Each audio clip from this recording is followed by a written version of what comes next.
ہیں فضائے بدر پیدا کر فرشتے تیری نصرت کو اتر سکتے ہیں گردوں سے قطار اندر قطار اب بھی، مگر فضائے بدر پیدا کیسے کی جاتی ہے؟ بدر میں لائے کون گئے تھے؟ بدر میں قیادت کرنے والی ذات کون سی تھی؟ بدر میں اترنے والوں کی کیفیت کیا تھی؟ جناب والا قرآن کریم کی جو آیت مبارکہ میں نے تلاوت کی ہے اس میں اسی بات کی طرف دعوت دی گئی ہے، اے ایمان والو تمہیں اپنے دفاعی انداز میں اتنی قوت اور طاقت حاصل کرنی چاہیے، اتنی تیاری کر لینی چاہیے تمہیں کہ ترہبون بھی عدو اللہ وعدوکم، تمہاری طاقت، تمہاری ہمت اور تمہارے وسائل کی بنیاد پر تم اتنے مضبوط ہو کہ خدا کا دشمن تمہاری قوت اور طاقت کو دیکھ کر خوف زدہ ہو جائے اور اس پر اتنا رعب طاری ہو جائے کہ وہ تمہاری طرف میلی آنکھ سے دیکھنے کی بھی جرات نہ کر سکے۔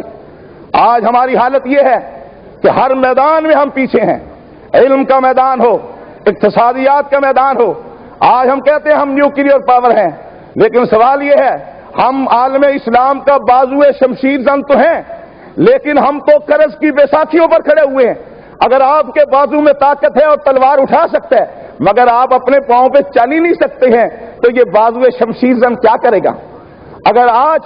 ہمارے پاس بظاہر کچھ چیزیں ہیں لیکن سوال یہ ہے ہم عالم اسلام کا جو ایک حصہ ہیں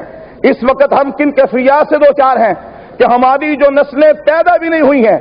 ان آنے والی نسلوں کا بھی ایک ایک بال قرض میں ڈوبا ہوا ہے۔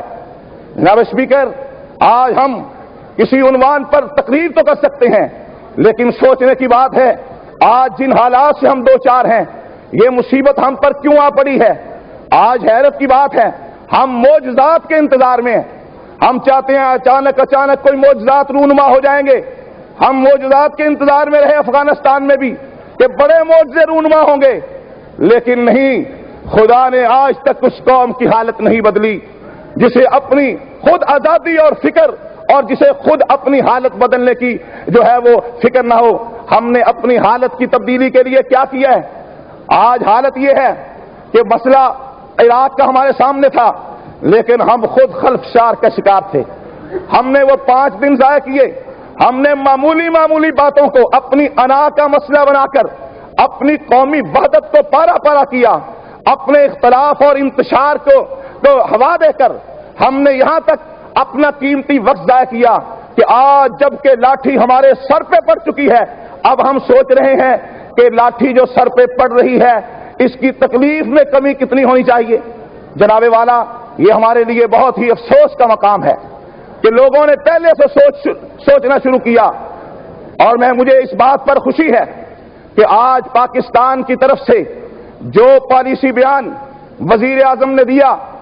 وہ اس وقت ایسا بیان ہے کہ میں سمجھتا ہوں کہ کسی بھی عالم اسلام کے ملک نے اس سے زیادہ عراق کی عوام کے ساتھ ہمدردی کا کوئی بیان اور پالیسی بیان نہیں دی ہے۔ میرا سوال ہے،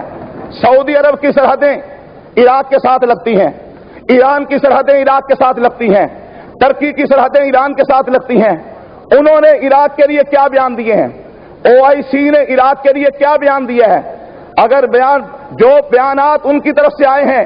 پاکستان کا بیان، پاکستان کی پالیسی ان سب سے زیادہ طاقتور اور ان سب سے زیادہ قوت والی پالیسی ہے، جن کی سرحدیں لگتی ہیں ان کی حالت یہ ہے بس وہ کہتے ہیں ہم جنگ کے خلاف ہیں۔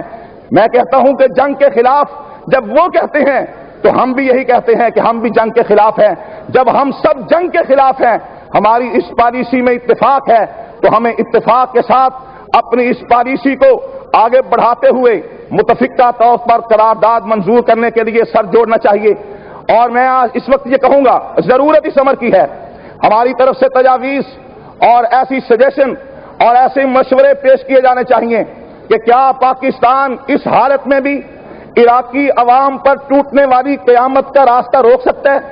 کیا کوئی ایسی شکل، کوئی ایسی صورت کہ اگر خدا نہ خواستہ کوئی ایسا مرحلہ آ ہی جاتا ہے تو وہاں کی عوام کا کم سے کم نقصان ہو؟ میں سمجھتا ہوں اگر پاکستان اس وقت یہ کردار ادا کرے کہ عالم اسلام کو احساس زیاں، عالم اسلام کے احساس زیاں کو اجاگر کرے، عالم اسلام OIC کو اس بات پر آمادہ کرے کہ وہ عراق اور امریکہ اور عالمی قوتوں کے مابین یہ جو کشمکش قریب سے قریب اور ایک بہت بڑی جنگ کا جو ہے وہ شکل اختیار کرنے والی ہے، بلکہ میں اسے جنگ نہیں کہہ سکتا،